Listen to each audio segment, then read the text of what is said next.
You see him on the news. CNN.com contributor, Dean Obeidallah. So, Dean... Watch him at comedy clubs. When I say Mecca, do you think of a holy place or an urban clothing line? Read his articles. And you hear him on the radio. The Dean Obeidallah Show is on live right here on SiriusXM Progress, Channel 127. And welcome to the show, brothers and sisters of the resistance. Monday, March 25th. Mueller report or not, I want to be your MBFF. I'm still there for you. Are you there for me? Please be. I'm on Twitter at Dean Obeidallah, Facebook.com/Dean of Radio. We got a lot to talk about. Oh my gosh, do we have a lot to talk about. First of all, we're talking about the Mueller investigation, not the Mueller report. It's called the Barr report. We don't have a Mueller report. We've got a Bill Barr report. We've got a report written by the man handpicked by Donald Trump to clear him. That's what we've got here, my friends. There's no Robert Mueller report that we have. One day, we might get to see the Robert Mueller report. We will talk about the Mueller report. I don't have that. I've got the Bill Barr, let me help my friend Donald Trump who appointed me get out of jail free card report. And we're going to take a lot of time to chat with you about what's up. I want to get your views on the investigation. Where do we go from here? What you heard so far? What's your visceral reaction? There's no right or wrong answers. This is just, I'm going to share. We have a lot of time. We have like over an hour for guests till 7:15 p.m. I want to give you some of my takeaways, go through a little bit of what I sense from all of this. Then I really want to hear from you. You're my guest in the first hour and 15 minutes of the show. Here are my top line takeaways.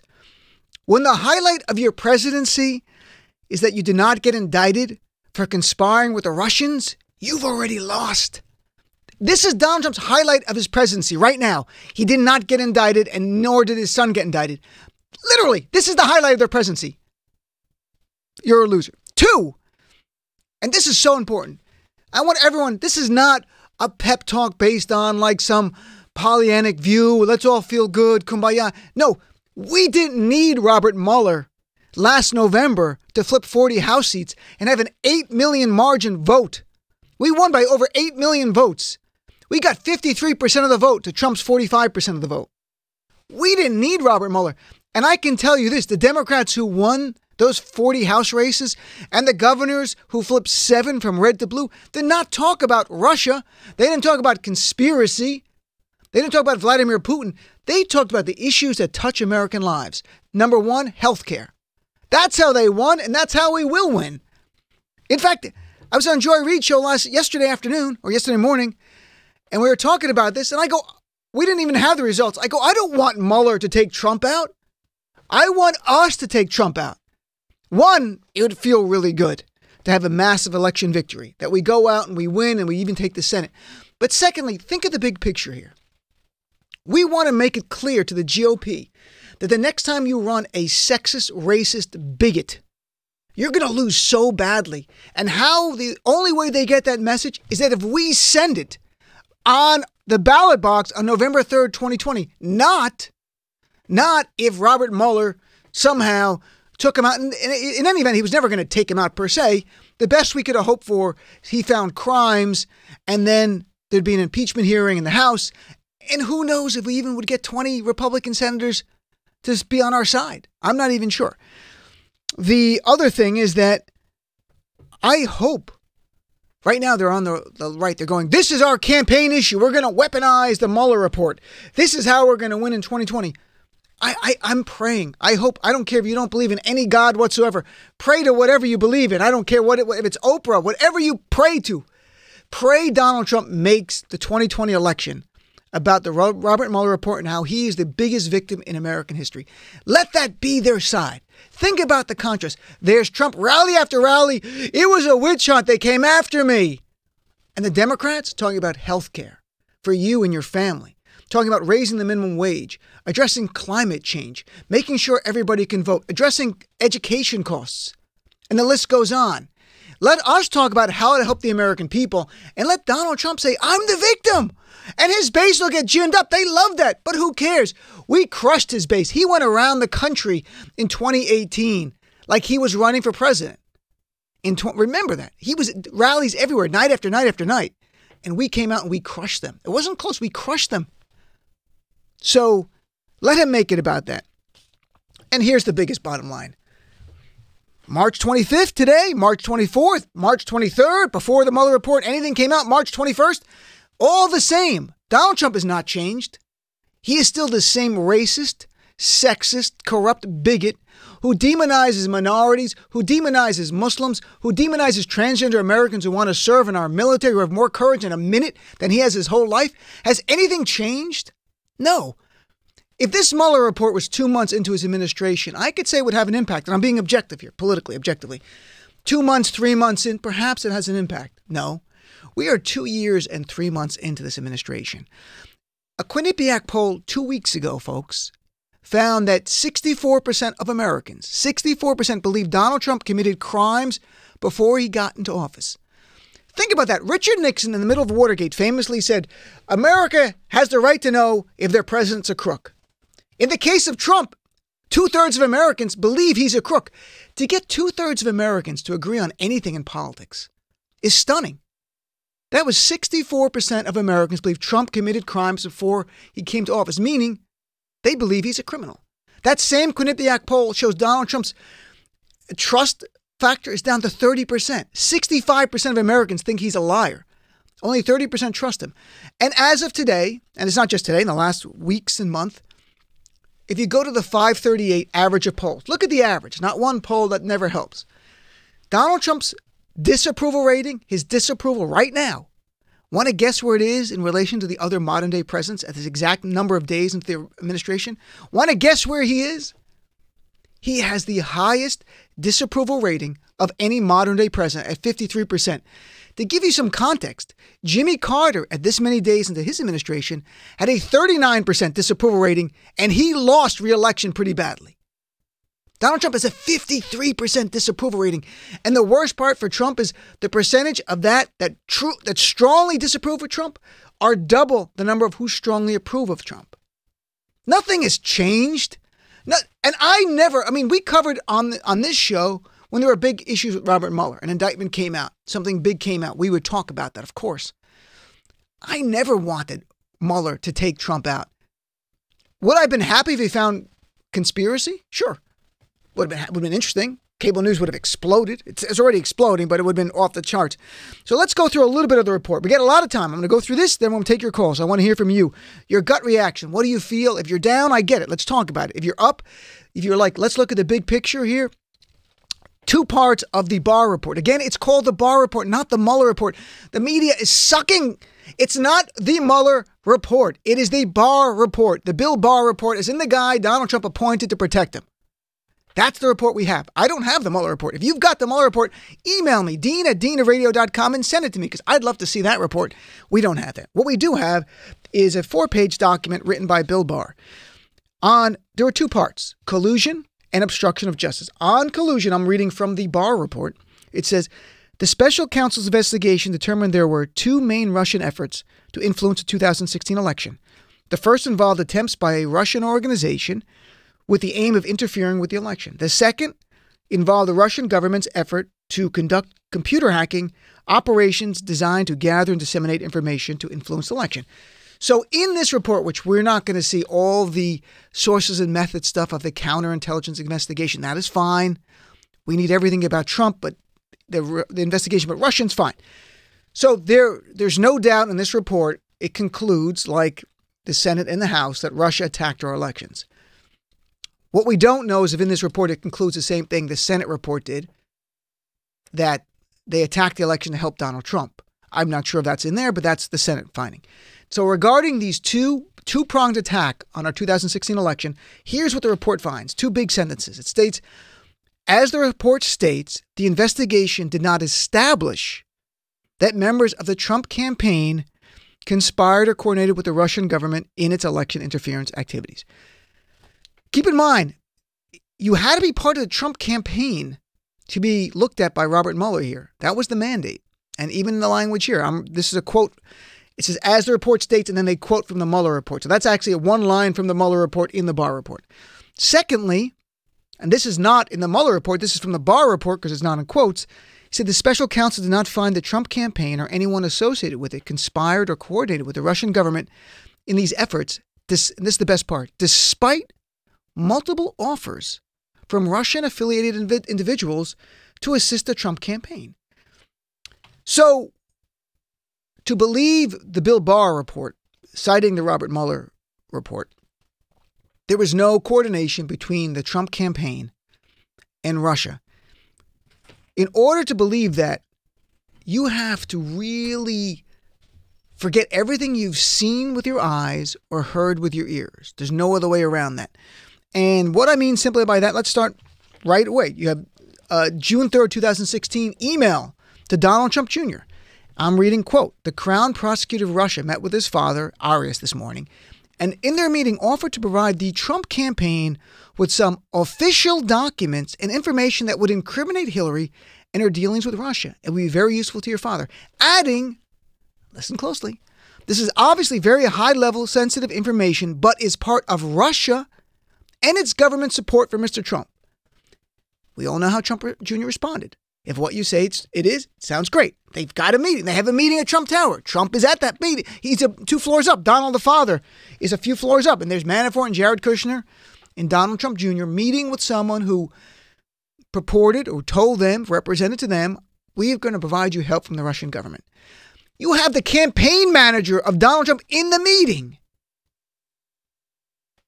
Then we learned just recently from Michael Cohen's testimony that just a month after that meeting, he's in the office there with Donald Trump. Roger Stone calls up, and this is what Roger Stone tells Donald Trump in front of Michael Cohen via speakerphone. And listen very closely here. Here's clip number 1. "A lot of people have asked me about whether Mr. Trump knew about the release of the hacked documents, the Democratic National Committee emails, ahead of time. And the answer is yes. As I earlier stated, Mr. Trump knew from Roger Stone in advance about the WikiLeaks drop of emails. In July of 2016, days before the Democratic convention, I was in Mr. Trump's office when his secretary announced that Roger Stone was on the phone. Mr. Trump put Mr. Stone on the speakerphone. Mr. Stone told Mr. Trump that he had just gotten off the phone with Julian Assange, and that Mr. Assange told Mr. Stone that within a couple of days, there would be a massive dump of emails that would damage Hillary Clinton's campaign. Mr. Trump responded by stating to the effect, "Wouldn't that be great?" Now, here's where we're getting very legal-like, very lawyer-like. The conclusion is that right from the Mueller report part of the Barr report, the investigation not established that members of the Trump campaign conspired or coordinated with the Russian government in its election interference activities. Roger Stone was not part of the Trump campaign, nor is WikiLeaks part of Russia government. However, forget the law part. Let's live in the real world. Roger Stone was a close ally of Donald Trump for decades, and WikiLeaks, as our own CIA has established under Trump, was a hostile agent tied to Russia. So Robert Mueller is being completely accurate as a lawyer. But when you hear that, WikiLeaks says to Trump, mid-July, they're going to drop emails. And Donald Trump's response is, "Wouldn't that be great?" And sure enough, July 22nd, days later, right before the DNC convention, WikiLeaks publishes nearly 20,000 emails hacked from the DNC server. So Donald Trump knew before this dump was happening that WikiLeaks had stolen information. They were going to use it to help Donald Trump, and Trump was very happy to take that. And then a few days later, just a few days later, literally a few days later, and keep this in mind, you have mid-June, you have a meeting at Trump Tower with Russians offering to help, the Russian government offering help. You've got a few weeks later, WikiLeaks saying, "We're going to help you." And Trump's like, "Great." And then a few days later, what does Donald Trump say to the entire nation? Here's clip number 2. It shows how little respect they have for our country when they would hack into a major party and get everything. But it would be interesting to see. I will tell you this. Russia, if you're listening, I hope you're able to find the 30,000 emails that are missing. I think you will probably be rewarded mightily by our press. Let's see if that happens. So to believe the conclusion of the Mueller report, that there was no coordination between the Trump campaign and the Russian government. You have to forget what I read from the Donald Trump Jr. email, and that they lied about it a year later when it went public. And they said, no, it had nothing to do with dirt. There was a whole thing about adoption. And then they found out that wasn't true. We all found out that wasn't true. You have to forget that Michael Cohen testified that WikiLeaks was telling Donald Trump in advance that they were going to dump emails. You have to forget that Donald Trump called for Russia to help his campaign. You have to forget that in the Robert Mueller indictments, it showed on that very day, Donald Trump said, Russia, if you're listening, that was the first time Russian government hackers went after Hillary Clinton's personal emails. You have to forget all of that. And you have to forget more. You have to forget that after the election was over, Donald Trump continued to defend Vladimir Putin and attack our own intelligence agencies when they said Russia was trying to help Donald Trump, had attacked, first of all, just attack our election. He over and over and over, Donald Trump sided with Putin over our intelligence agency. And the most glaring and infamous example, July 2018 in Helsinki, there's Trump standing next to Vladimir Putin and asked point blank, will you finally condemn Russia for attacking our election? And here's Donald Trump's response. Clip 3. Would you now, with the whole world watching, tell President Putin, would you denounce what happened in 2016, and would you warn him to never do it again? All I can do is ask the question. My people came to me, Dan Coates came to me, and some others. They said they think it's Russia.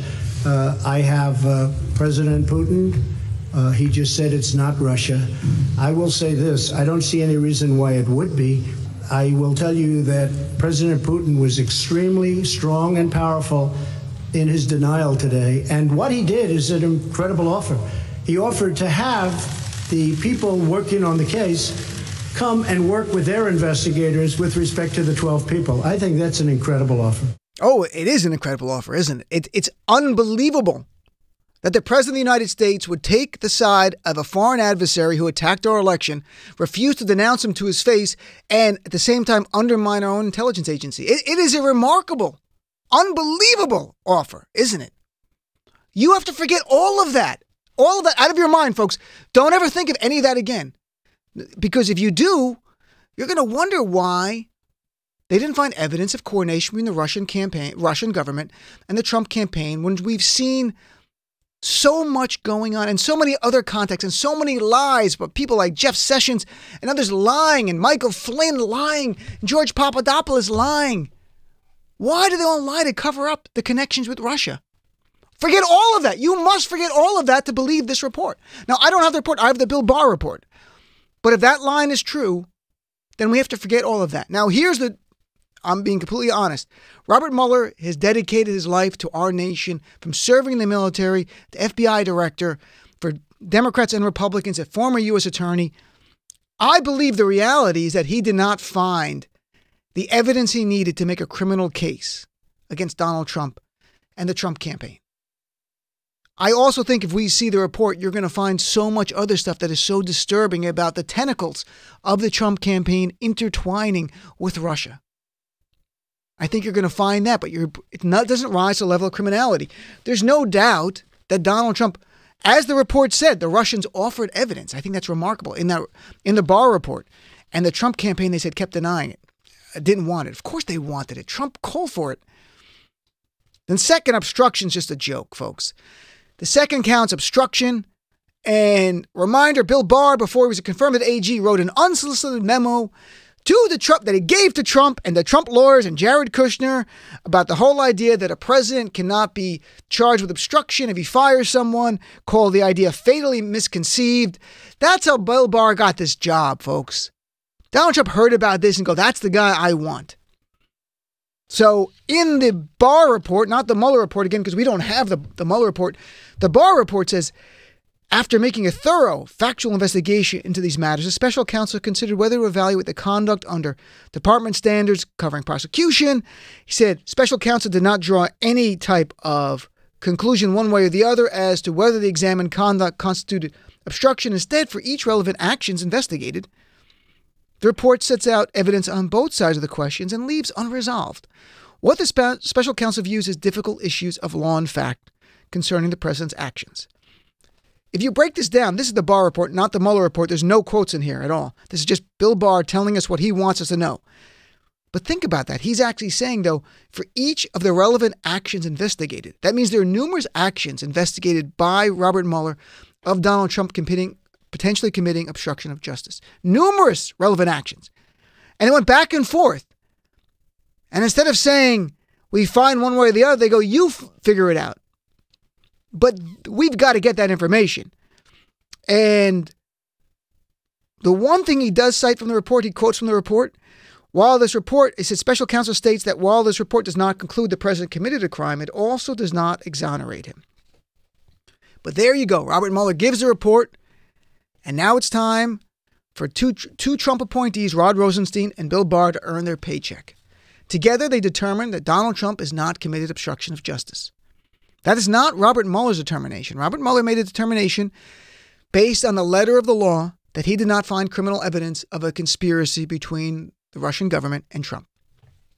Unless I see something else, I'm going to have to believe he did not find evidence of criminality. We know there's evidence of connections. We know Trump wanted the help, was ready, willing, and able to accept the help.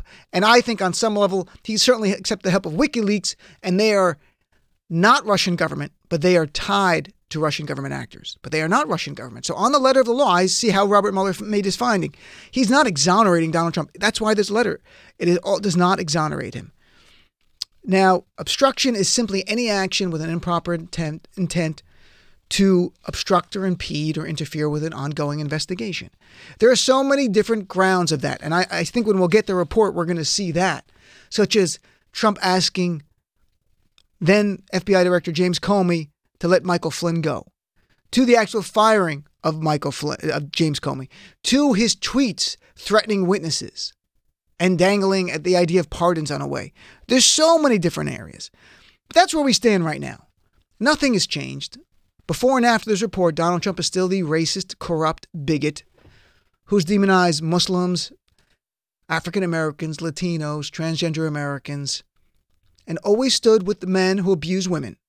Donald Trump has not changed. That is still the same Donald Trump. That's a Donald Trump we're going to beat soundly on November 3rd, 2020, if we work like we did in 2018.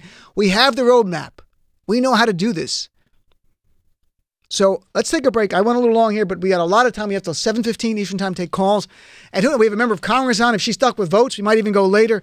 Then we're at 7:45. We got Tom Steyer, who's got a brand new campaign. He's kicking off tomorrow. He's giving us a little scoop here. It's hilarious. It mocks Trump in an amazing way, and you're going to really want to hear from Tom Steyer about what he's doing. I'm not kidding. It's hilarious. So let's take a break. Come back. I want to hear from you. 866-997-4748. In your heart, what's your feeling? How do you feel about this? What should the House Democrats do? Is it impeachment hearing time? Or do we move on? Or let the House Democrats do their thing and the 2020 candidates focus on the issues that affect Americans? That's the winning strategy? That's my view, but I want to hear your view. Be right back after this. The Dean Ovidala Show. Whoever's the next president, we should call them the 45th president of the United States. And this will go down as a dark time.